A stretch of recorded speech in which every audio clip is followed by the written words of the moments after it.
अर्जुन बक बक करे कृष्ण के सामने, मैं ये नहीं करूं, मैं ये नहीं करूं, तो पहले ही घटना में ऐसा नहीं कृष्ण कह सकते हैं बंद करे वो बकवास, मामेकम शरणम भज। आखिर में क्यों कहा? कोई भी गवैया होता है ना, स्वर ठीक न करने में देर लगती है साहब। मूल सुर तो तभी कि बहुत 1 घंटे, जो शास्त्रीय संगीत वाला 1 घंटे तक राजकुमारी चली, राजकुमारी चली, 4 कलाक काढ़ी नाखे राजकुमारी चली। कोई पूछू कि चली गई क्या, तो के चले तो ना आरोह अवरोह। कृष्ण ने 700 श्लोक तक आरोह अवरोह का, और जब दृढ़ता आई मामेकम शरणम व्रज। बिना मौका बोलना नहीं चाहिए साहब, बिना मौका बोलना। कृष्ण को बहुत श्रम लेना पड़ा मेरे भाई बहन, याद रखो। 2 आदमी के लिए कृष्ण ने बहुत श्रम उठाया। एक तो अर्जुन का मोह नष्ट करने के लिए 700 श्लोक बोलने पड़े, और महाभारत युद्ध के बाद युधिष्ठिर के शोक को मुक्त करने के लिए कितने श्लोक फिर बोलने पड़े।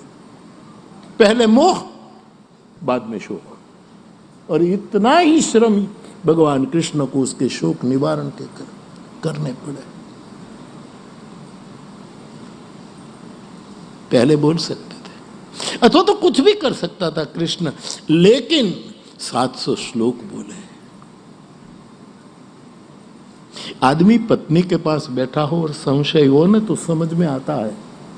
तुम ऑफिस में बैठे हो और तुम्हारे क्लार्क या तो कर्मचारी पर संदेह हो जाए कि कुछ गड़बड़ तो नहीं करता, तो समझ में आता है। व्यवहार में, सौदेबाजी में कुछ गलती हो तो समझ में संशय होता है कि कुछ गड़बड़ है। बाप बेटे में भी ऐसा होने के संशय हो जाता है, मेरा बाप ये क्यों ऐसी सलाह दे रहा, अथवा तो मेरा बेटा, ये सब सही है संशय। लेकिन कृष्ण को जब ये ठेस लगी कि मेरे पास बैठा है और मुझ पे संशय कर रहा है, कि तुम मेरी बुद्धि को व्यामोह कर रहे हैं, कृष्ण की इज्जत का सवाल था, वरना गीता बोलने की कोई जरूरत ही नहीं थी। बुद्ध पुरुष के पास बैठकर बुद्ध पुरुष पर ही शंका, सोचिए, तब बुद्ध पुरुषों को बोलना पड़ता है, वरना क्यों वो बोले? उसकी निगाह कर्म काफी है, उसकी श्वास हमें छू जाए तो कुंडलिनी जागृत हो जाए, क्यों बोलना पड़े,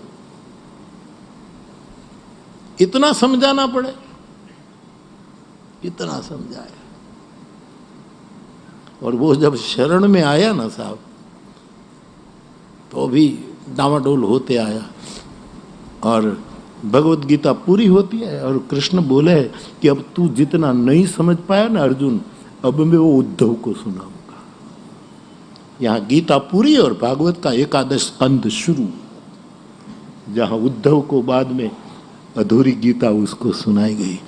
ये नहीं समझ पाया, क्योंकि उद्धव को गीता इसलिए दी भगवान कृष्ण ने इस घटना के बाद, क्योंकि कृष्ण ने द्वारका से जब उद्धव को वृंदावन भेजा, उस समय उसने एक पात्र दिया था, ये पात्र ले जा, तू ज्ञानी है, तेरा पात्रता नहीं है प्रेम समझने की, इसलिए पात्र लेकर जा, और फिर कुछ गोपियां भरेगी, बाकी का मैं 11 स्कंद में भर दूंगा। तो उद्धव ने पूछा, वो पात्र आपको मिला कहाँ? बोले मुझे राधा जी ने दिया है।